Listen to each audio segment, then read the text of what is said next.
here we are, another episode of If It Be Your Will podcast.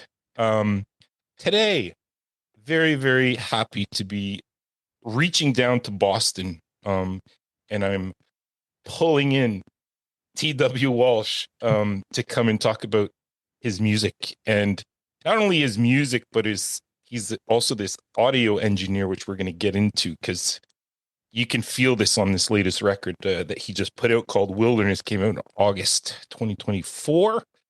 And it's a beauty. So we'll play a track at the end too, people. So don't turn the radio off until you've listened to the track at the end. So Tim, thanks so much for taking a bit of time out of your day and joining us here to talk about you. Yeah, my pleasure. Thanks for reaching out, Chris. I'm looking forward to chatting with you. Yeah, thanks, Tim. So I always like to kind of create a foundation upon which we'll build our conversation. And I like to tend to ask, like, when did it spark for you that music was going to be something that you would do in your life? Do you remember those early recollections of where music was really influencing you and kind of like starting to carve out perhaps your journey throughout life? Yeah, definitely. Definitely started in childhood. My dad was born in 1950, so he was like 19 uh years old in 1969, like the summer of love when when everything was going down, and then Right. the culture was polarized around Vietnam, and Mm. so he was definitely part of the kind of the boomer generation that was involved in a big shift in the culture, and music was a big part of that. So he was like he's always been like into rock and roll and had a record collection and was curious what was going on. So I didn't grow up in a musical household in that there were musicians in the family, but I was always listening to good music. And Right.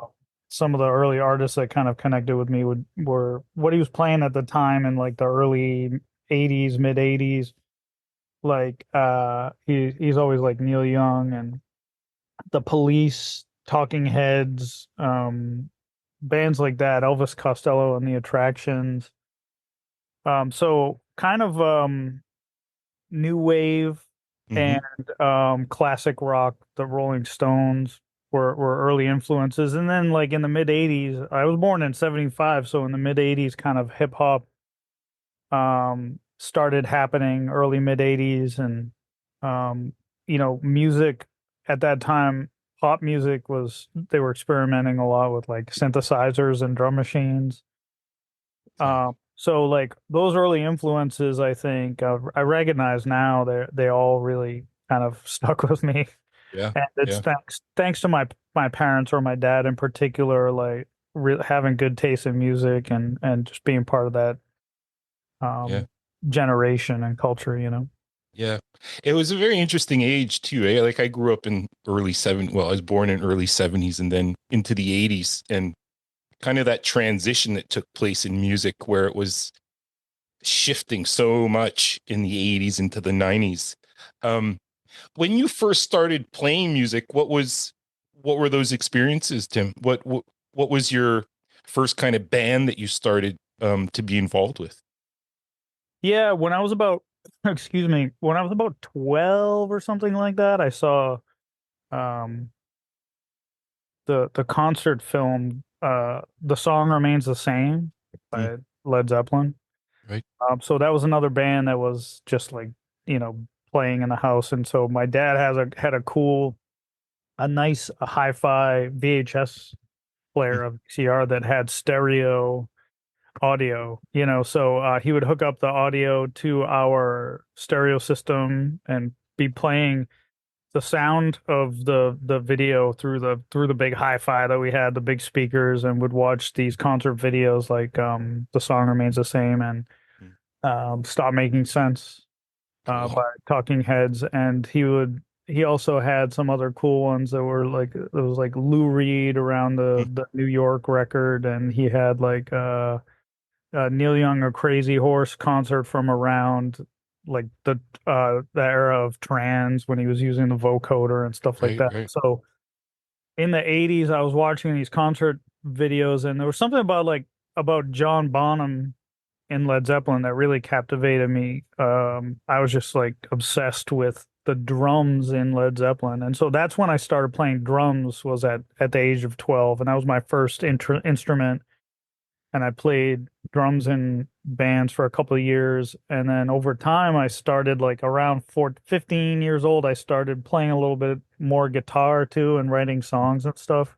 Mm, So, but for a long time, I really considered myself a drummer first. And so I right. played in some serious bands we'd make recordings and play locally and stuff like that. It wasn't until much later that I started thinking of myself as a legitimate songwriter or whatever. But it wasn't a huge leap because I was kind of part of a DIY music scene that was Right. really came out of like a punk kind of ethic system. So Mm, wasn't a big jump for me to like say start thinking about mm. making my own music too, you know.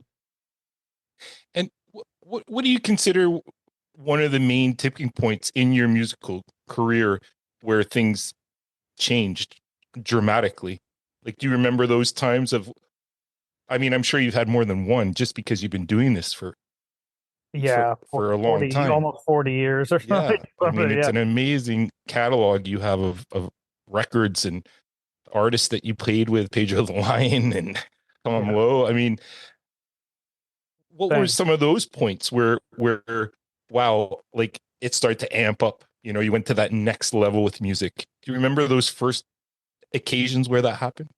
Yeah, I'll try to think. There's maybe a couple points where there were like inflection points for me. One Mm, of them was that I had been playing drums in two bands. One was like an alternative rock band, which was informed. So this would have been in like the mid '90s or something, or late '90s. Um, in my early 20s and mid 20s. I had been playing drums in two bands for a while, like several years, both in parallel. One was like an alternative rock band. One was more a little bit like lo-fi, folk, and alt country influenced. And those bands I felt like we were good. We had good songs and we had cool arrangements and we made some good recordings and stuff. And there were local labels that had been involved and at a couple different points with the bands, but the it always fell apart. These opportunities fell apart. right. And then I started kind of sharing some of my own home recordings that I made on my own on 4-track and 8-track and stuff. And people that I respected that were maybe a little bit outside of the scene or the group that I had been involved with were more interested in my recordings and my songs and my um, creative output than Right. uh, they had been than there was more interest in that than had been in the bands I had been playing in. Mm, And so at that point, I started thinking about things a little bit differently. There was a period where I was felt guilty about like thinking about leaving these bands and my close mm, friends sure. just to focus on developing my own thing. But that was the first point at which I realized, like, oh, maybe there's something here that I Mm, can follow. And then then I kind of I was really selective, but I sent out CDRs to a couple of small labels that mm, had released records by bands that I respected and stuff. And I got interest from a couple of them, and so I got signed to a small label in Seattle mm, a year or two into this process of thinking like, oh, maybe I could do something with my own right. Right. songs. And then And what record of yours got that response? I mean, you have so many early stuff that's so good, Tim, like How We Spend Our Days. I mean, so stripped back and kind of like it reminded me like when you were saying the two bands, like this seemed like the first kind of the alt country band, yeah, that first record. And then like Soft Drugs, right. amped it up a little bit more, was more like that alt rock band. So you've kind of been juggling these two styles throughout. Yeah. Which one really started like getting the attention that you were surprised by? Well, it would have been the music that ended up on How We Spend Our Days in 1999, which Oh, I kind of had been, like yes, even now, I don't necessarily like write a bunch of songs, take them into the studio and come out with a record. right. It's like we're always working on things and then Mhm. so it kind of evolves. So the record How We Spend Our Days was put together from recordings that had been made over the course of the previous few years. So probably 97 to 99, excuse me, 99 or something like that. So Right. those are the songs that people started saying, "Oh, this is really interesting. This is cool. I like these lyrics, like Yeah. that type of stuff." And Yeah, it's uh, great. It's a really solid record. I mean, I've listened to it through about three times, but oh, thanks. it does have that authenticity to it, kind of like these were kind of like happening over a period of time in journals you had kind of collected and then transformed into songs. And um I wanted to ask you this about that record in particular is was that a complete control of yours? Like you controlled every aspect of of that record coming to life? Um, yeah, basically that was well we're talking about more than 25 years ago now, so I'm going I'm like going into the memory banks here. I would say that probably 80% of that is entirely me. And then there Right. were a couple songs that I had one of these people who was encouraging me that I respected. He was a little bit older. Hmm. He had been involved in different music projects that I respected. His name's Frank Padalaro. He played with Scud Mountain Boys in the Massachusetts band with Joe Pernice and Yeah. Bob and got involved in like the Western mass music scene. And he Hmm. kind of encouraged me to explore some of this stuff, like take it further. And he helped me on a couple of those tracks, like flesh out the arrangements. But mostly it's me playing everything, doing the arrangements, recording it, like programming the drum machines, mixing it. I even mastered it without Oh. having any idea what I was doing all the way back in 1999 with the wrong equipment and everything. But that was, really mostly, yeah, mostly me. It's rough around the edges, it's like a home recording. The singing is wobbly. But like you said, there's an authenticity to it, and you can really Absolutely. hear my influences like Neil Young and like For sure. alternative rock, and then I'm using drum machines, so like the '80s and Right. all that stuff. It was all already there back then. Right. Right. Yeah, it's very timely, I find. Like it's in the sense that you can't really pinpoint where what year it was it could have been recorded like this year or Yeah, like totally. it just has that life to it that is just going to live. Now as things evolved, I wanted to ask you too about the audio engineering because I know that that was something that you were heavy involved in, right, throughout Yeah, creating these records. How do yeah, you for sure. separate those two hats, Tim? Like the creative one where you're trying to like get the song kind of together, and then that other side of where you're trying to figure out the sound and what do I need to put here and there to make it get to the level I want that song. Like how do you manage those two hats when you're recording? Yeah, like I really don't make a distinction because Hmm. at going back to that period, the equipment was cruder and stuff like that, but I am somewhat technically minded. Like I studied engineering and computer science in college, and and I grew up in a working class house where my dad and his peers, they all like did things around the house. They took on projects, they fixed stuff, people working on cars and whatever. And so like it was natural for me to like get my hands dirty and be doing the technical or the nitty-gritty kind of aspects of the process. And like pretty quickly over time it just became part of the thing. It was like it was all one thing, right? Like we're coming up with ideas, implementing the ideas, putting all the pieces together. It all was one process: the writing, performing, recording, mixing, everything. Wow. So that kind of crystallized early on. That was just one Right. thing. That's pretty cool. That's pretty cool. And like, what's your what's your writing process like? How do you generate the songs?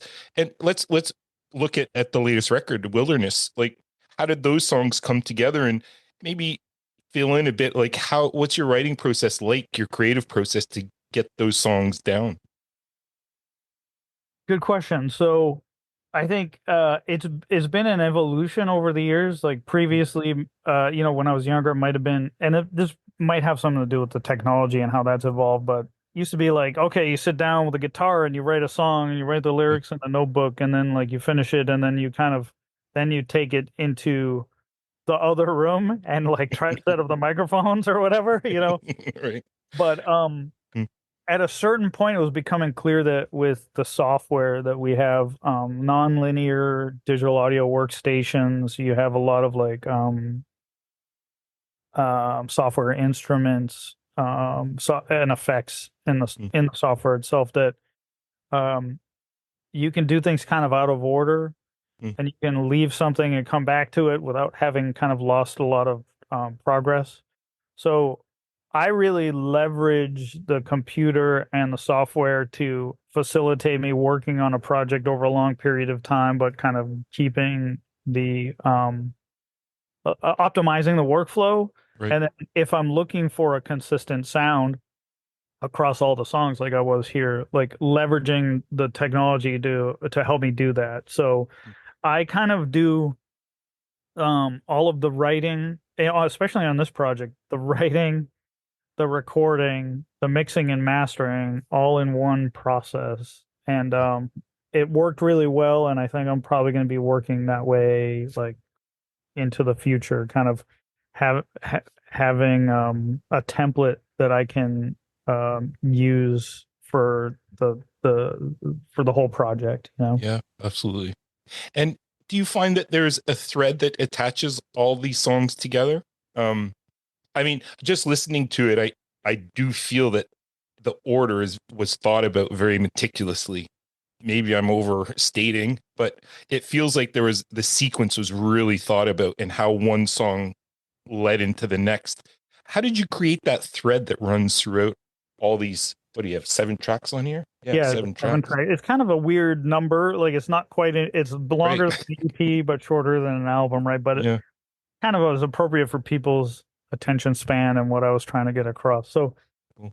yeah, I'm really glad that you like the sequence. Like that's something that actually has been a struggle for me historically, trying to Mm, figure out how to sequence records, right. and I've done it's been laborious in the past. Mm, But mm, I think that what's nice is I'm at a place I feel like where these things come together naturally, like there's synchronicities, things fall into place. mm. And somehow that just came together. Initially the first few songs, they just happened to be in that order in the Okay. session file that I was working on, and I got so used to hearing it that way Right. that I couldn't hear it a different way. Mm, And then I tried some different options and it never sounded right to me. So the first few songs were what that was an accident. mm. The rest of Happy the accident, right? happy Like, accident, yeah. right. Um, and then the rest of it, I kind of like took a stab at it. And again, Mm, now the tools are so easy. Like you can just like right. click and drag and move move a song. And Right. like I was, in my first, ways of doing this stuff would be like you'd have to make a cassette, which is like a linear recording medium. And if you didn't like the order, you had to go back to the drawing board and start over.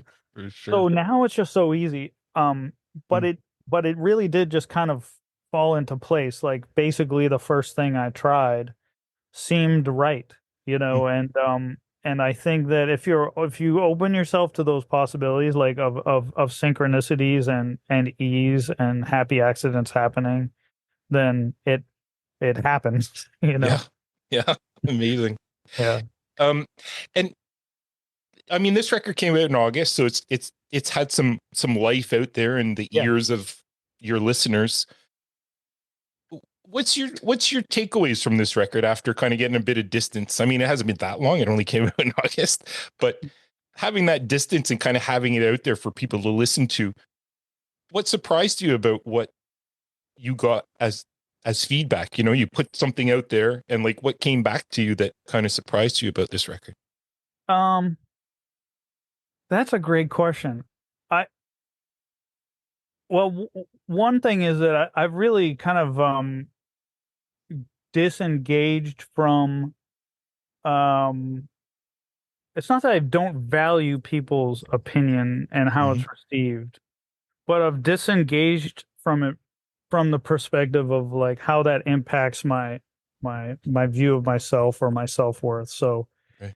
I made this record because I was compelled to do so, and I didn't really do any marketing for it. I basically did one social media post and I sent my, a couple email list messages, and the people who want to hear it are hearing it, and they've been very responsive, like Mm-hmm. and they like it. I think some people are surprised by the fact that it's got like loud guitars and it's like alternative rock record, because my last record was like an electronic Right. a music project that had no guitars on it whatsoever. So like I think that some people are have been surprised at how it sounds, because maybe it sounds more like low tom or something than Mm-hmm. my last record.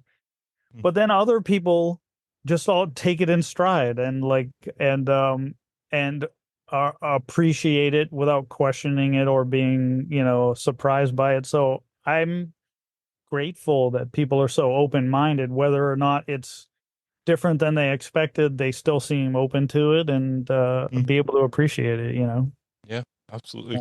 I mean, well said. Very well said.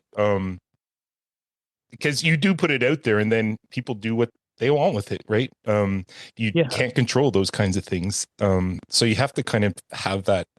Um, it is what it is, kind of. You know, like, you like it, you don't like it. I mean, it doesn't affect who I am as a person, which I right. think I think younger musicians might struggle with those kinds of um, putting a first record out, second record, and the critiques, and like, I got Yeah, to I change. Or, I certainly did. Yeah, like I right, I remember back, I put out a record in 2001 called Blue Laws. That this was at during the peak of like Pitchfork's influence, the pitchfork .com. I guess it was right, probably pitchforkmedia.com back then, but yeah, um and they gave it a 3.8, mm, and that stung back then when I in sure, 2001 when I was 26 or whatever it was, you know what I mean? So right. um they called it Eeyorian, like Eeyore from Winnie the Pooh. So Crazy. I I've like that record. I think it's pretty damn good. It's no way it's a three. I mean, no well, thank way. you, but what I'm saying is I'm not immune to that stuff. And you're Right. right. When I was younger, it's like you want that validation, Yeah. Yeah. and luckily, one of the benefits of being of advanced age is like not giving a shit. That's right. That's right. Yeah. Well, Tim, in retrospect, kind of like, what advice do you give to those young musicians starting up? Like, you've had such a wonderful career, and you've collaborated with such great people and produced great music. Like, and it's not your full-time job, right? I mean, like, Right. Right. you do all these other things. It's one little piece of who you are and what you've done. But if you were to focus on your music, and a young kid comes up to you, okay, on the verge of putting out his or her first record, like, what kind of advice do you give those youngies in the music business to keep going, to keep finding the purpose of why?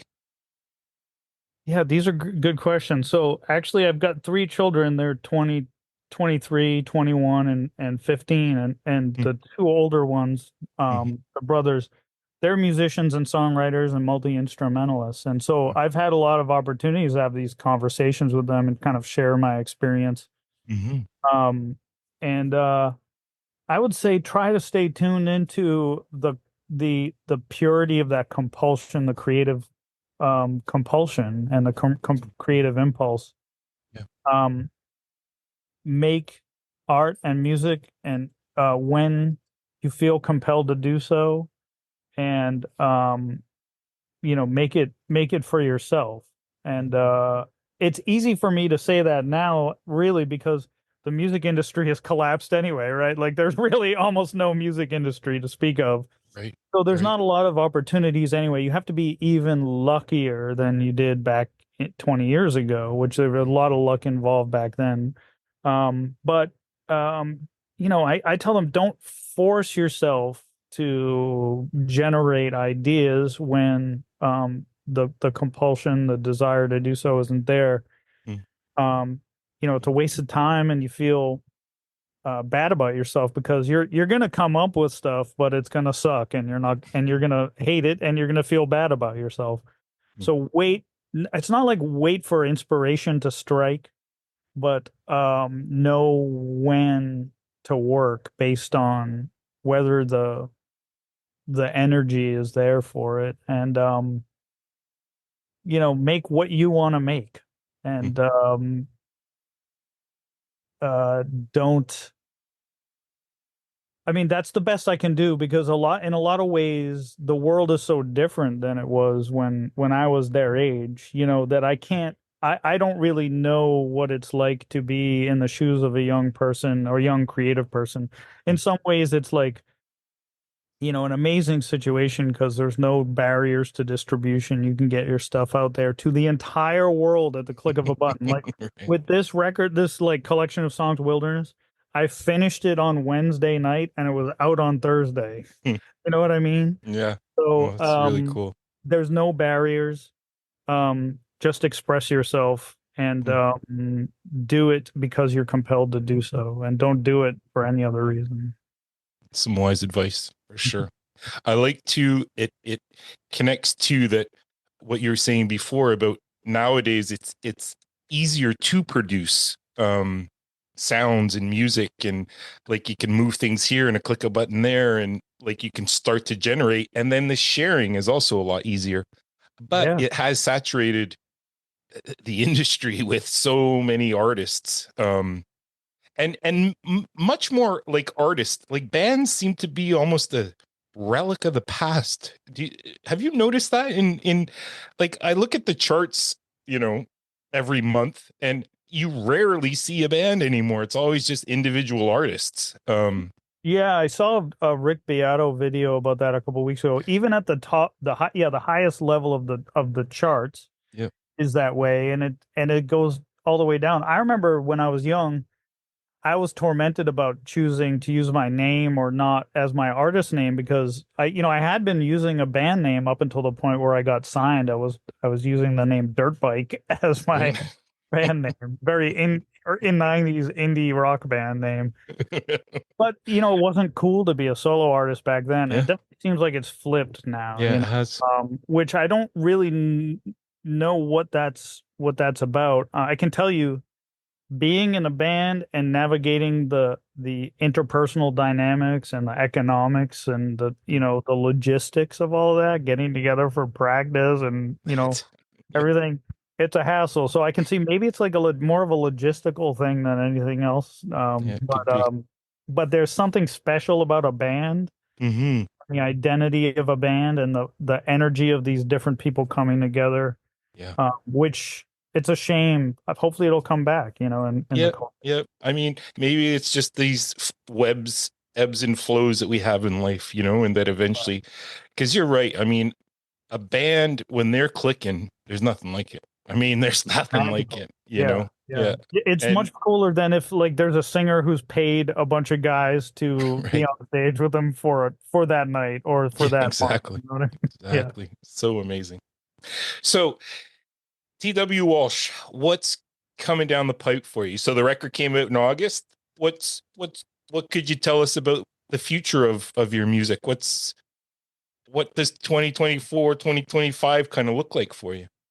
Well, I think I'm just gonna continue down this path of like when I feel compelled to create something, I'm gonna do it. And it's always like whatever's in front, like I follow my nose. Like Hmm. last year I published a book Mm, And I do a lot of painting and stuff. So I think when I'm frustrated or not feeling inspired in one medium, right. I'll change it up and do something different. So I'm feeling like I'm going to be making more music in a short term, but Mm, I could end up doing something totally different. I'm not right. sure. Like painting a million paintings and having an exhibition. Yeah, maybe something like that. Yeah, for Right. sure. A Yeah, book launch. Or I yeah, love that idea though of having multiple artistic outlets and whatever's clicking. I mean, bam. You know, that one, it's not, the yeah. songs aren't coming easy these days, but my painting's kicking ass. So yeah, Yeah, like we've all had writer's block or whatever your sure. equivalent is. And so like if you only do one thing, that means your life comes to a screeching halt. But if you're willing to like experiment and spread it around, like you could just like literally turn 10 degrees that way and you're off in a totally different direction. You know what I mean? Absolutely. Yeah. Well, this has been a real pleasure, Tim. Thanks so much for carving a bit of your day out to share your history a little bit with us. It's really fascinating, and I love talking with artists that have a few decades under their belt, because Yeah. the transformation of just the decades or the 5 year chunks is pretty dramatic at times. So I recommend this record, guys, if you can go and get it. It's on Bandcamp. Excellent. The first track's a buster. We're gonna put Hypnotized at the Mhm. end, which is another banger. And support Tim however you can, people out there. Thanks so much, TW Walsh. Awesome. Check out new record Wilderness. All right. Thanks, Chris. Pleasure.